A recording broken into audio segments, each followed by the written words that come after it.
호세아 6장 1절 말씀, 구약성경 1261페이지입니다. 찾으실 줄 알고 제가 봉독해드립니다. 오라 우리가 여호와께로 돌아가자. 여호와께서 우리를 찢으셨으나 도로 낫게 하실 것이요 우리를 치셨으나 싸매어 주실 것이니라. 아멘.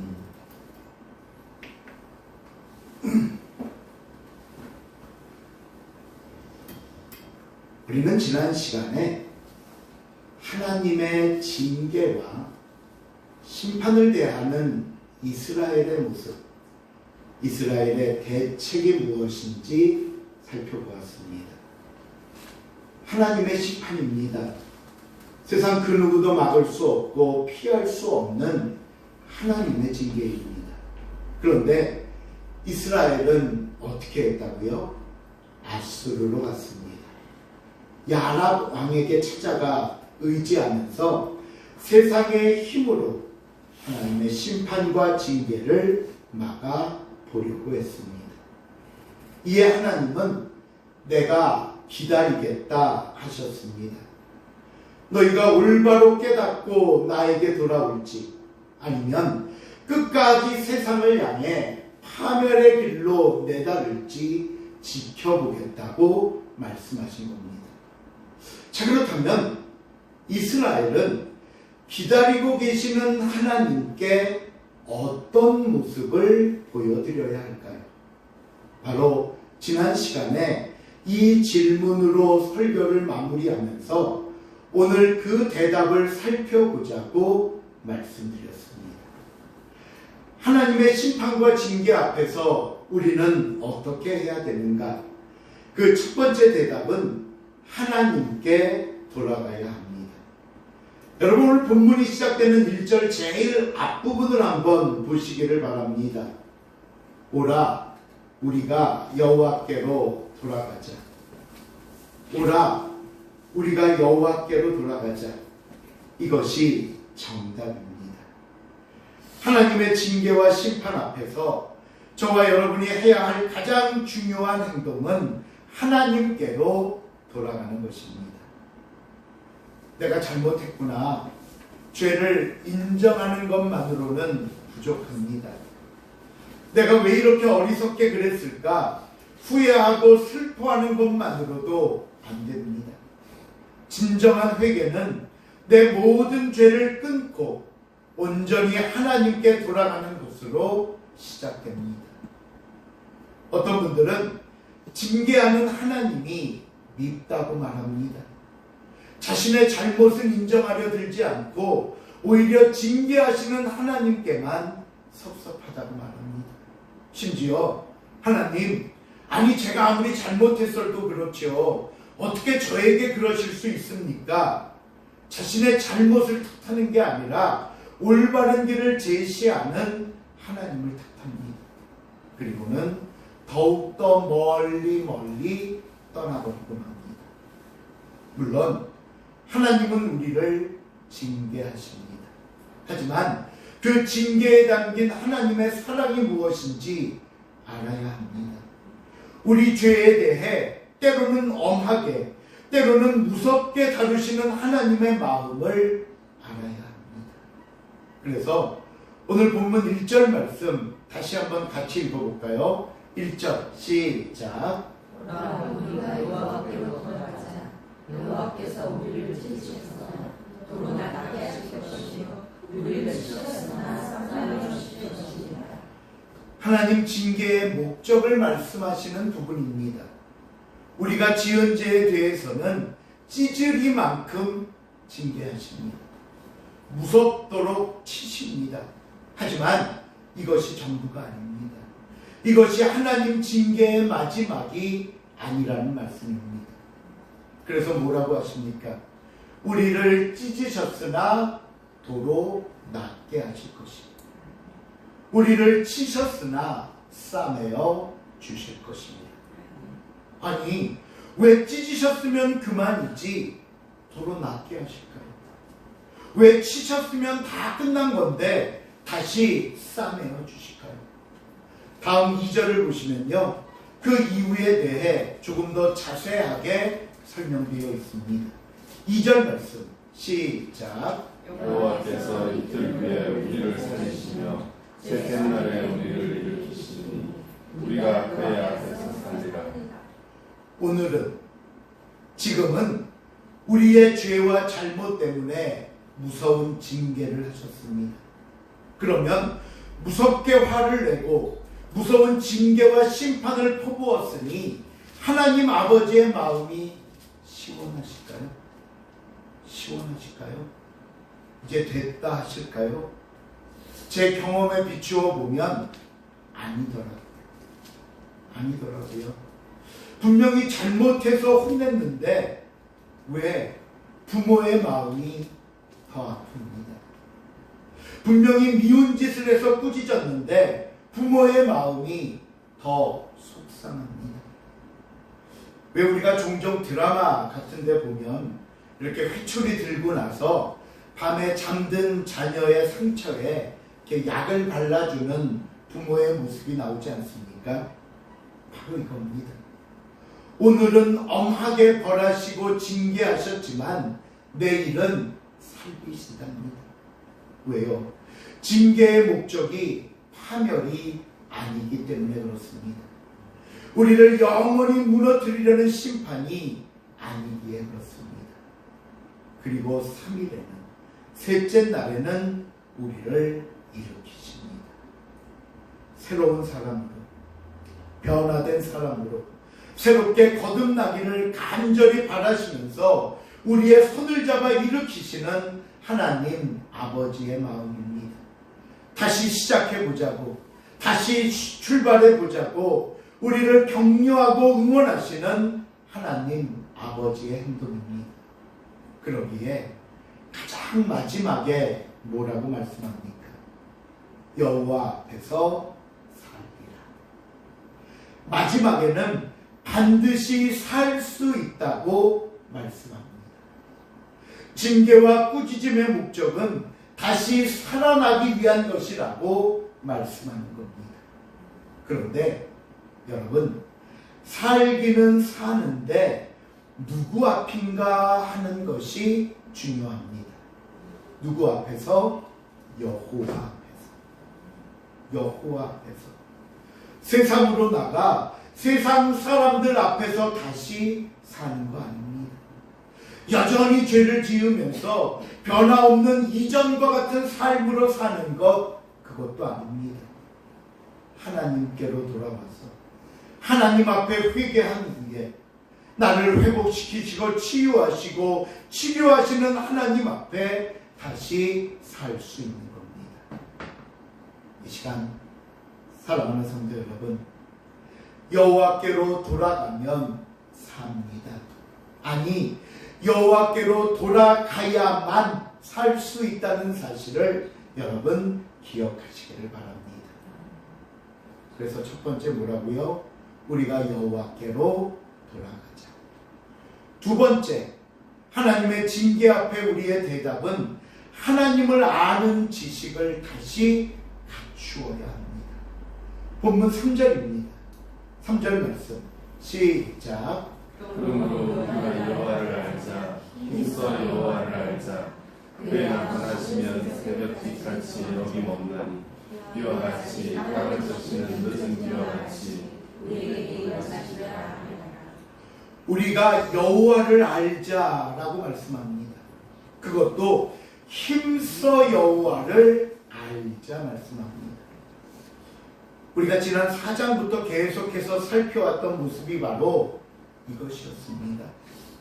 이스라엘은 하나님을 아는 지식을 버림으로 우상 숭배의 죄를 짓게 되었습니다. 하나님을 아는 지식에 실패함으로 온갖 죄악을 저지르고 있었습니다.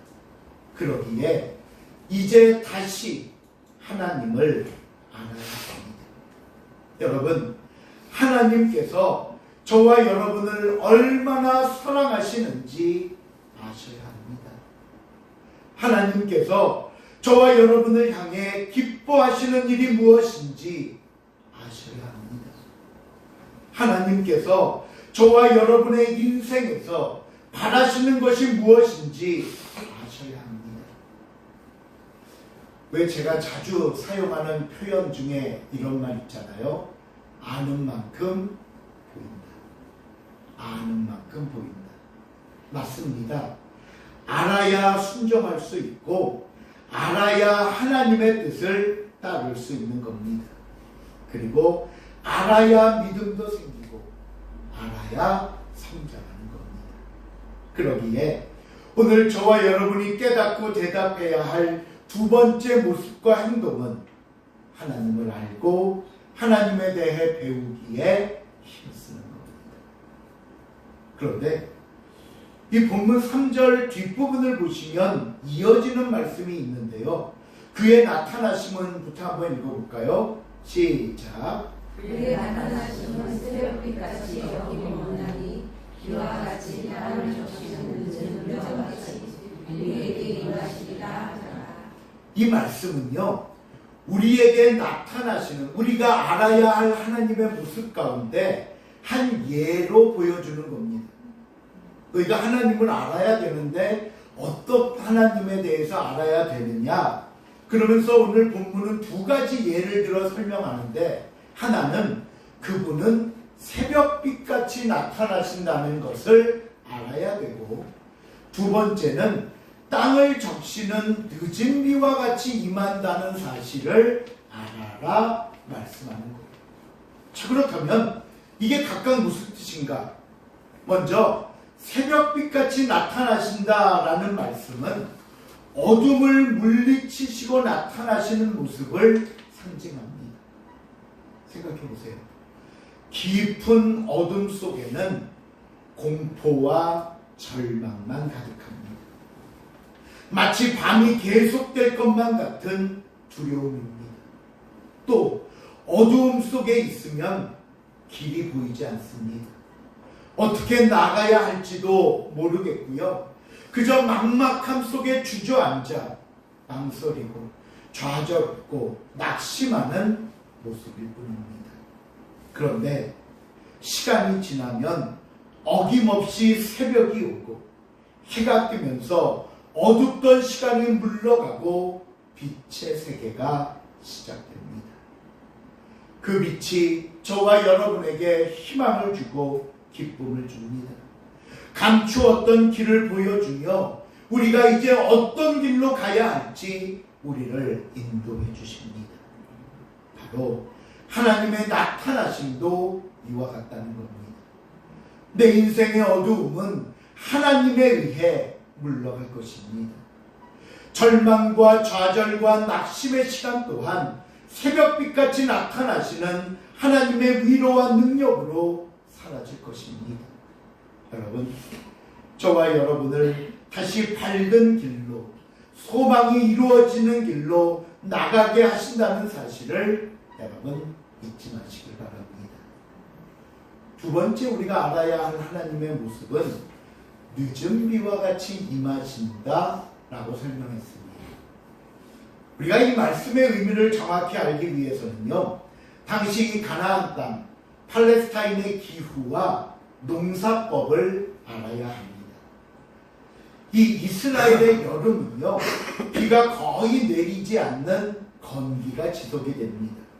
그러다가 가을부터 이듬해 봄까지, 즉 10월경부터 이듬해 4월까지 비가 내리는데, 이 시기를 기점으로 이른 비와 늦은 비라고 이야기를 합니다.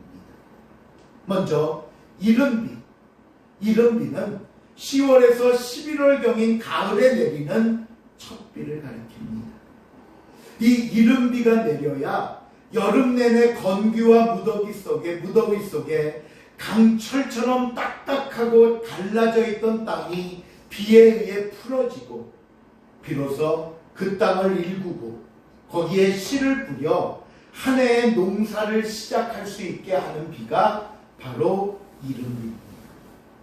만일 이른 비에 내리는 시기가 늦춰지거나 이른 비의 양이 많지 않아 굳은 땅이 풀어지지 못하면 한 해, 1년 농사를 망치거나 아주 큰 일이 발생하곤 합니다.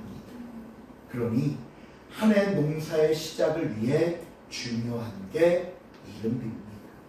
그 다음 바로 오늘 본문에 나온 늦은 비입니다.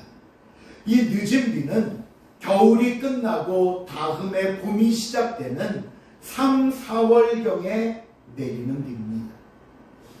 우리는 이 늦은 비라는 명칭 때문에 우리 시간관념으로는 봄, 여름, 가을, 겨울에서 늦은 비 하면 가을이나 초겨울에 내리는 비라고 생각할 수 있지만 실제로 이 늦은 비는 봄비입니다.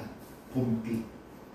겨울 동안 자란 농작물의 결실에 절대적인 역할을 해서 늦은 비가 내려야 농사의 결실과 과실이 마지막 익어갈 수 있도록 돕는 비가 되는 겁니다.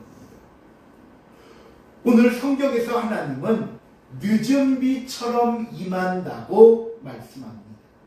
자, 그러면 무슨 뜻일까요? 우리에게 임하시는 하나님은 은혜와 축복으로 오신다는 말씀입니다. 그동안 준비하고 계획했던 것, 또 간절히 소망하면서 기도했던 모든 일에 결실로 축복으로 다가오시는 하나님을 말씀하는 겁니다. 생각해 보십시오. 처음 우리에게 나타나시는 하나님은 절망과 실망과 좌절을 물리치시고 마치 새벽빛같이 오시는 하나님이셨습니다. 하지만 단지 물리치고 단지 슬픔을 내려놓는 것만으로 그치는 것이 아니라 이어서 그걸 뛰어넘어 결실과 축복으로 임하시는 하나님, 이분이 바로 저와 여러분의 하나님이며 우리가 믿고 의지하는 우리의 아버지 되신다는 사실을 여러분 잊지 마시기를 바랍니다. 오늘은 추수감사절입니다. 농경사회에서는 한 해 농사를 마무리하면서 이런 추수와 수확을 통해 하나님께 감사드렸지만 현대사회에서는 그러진 않잖아요. 그래서 우리는 11월 세 번째 주 한 해를 저물어가는 이 시점에 한 해를 마무리하면서 지난 1월부터 오늘까지 저와 여러분에게 베풀어 주신 하나님의 은혜를 기억하고자 하는 겁니다. 또 우리에게 쏟아부어 주셨던 하나님의 사랑과 축복에 감사드리고자 하는 겁니다. 그리고 또 한 가지, 오늘 하나님은 추수감사절을 맞아 한 해를 마무리하며 새해를 계획해야 할 이 시점에 저와 여러분에게 간곡하게 부탁하시는 말씀이 있습니다. 첫째, 하나님께로 돌아와라. 하나님께로 돌아와라. 둘째, 새벽빛같이 나타나시고 늦은 비와 함께 임하시는 하나님에 대해 알기를 힘써라.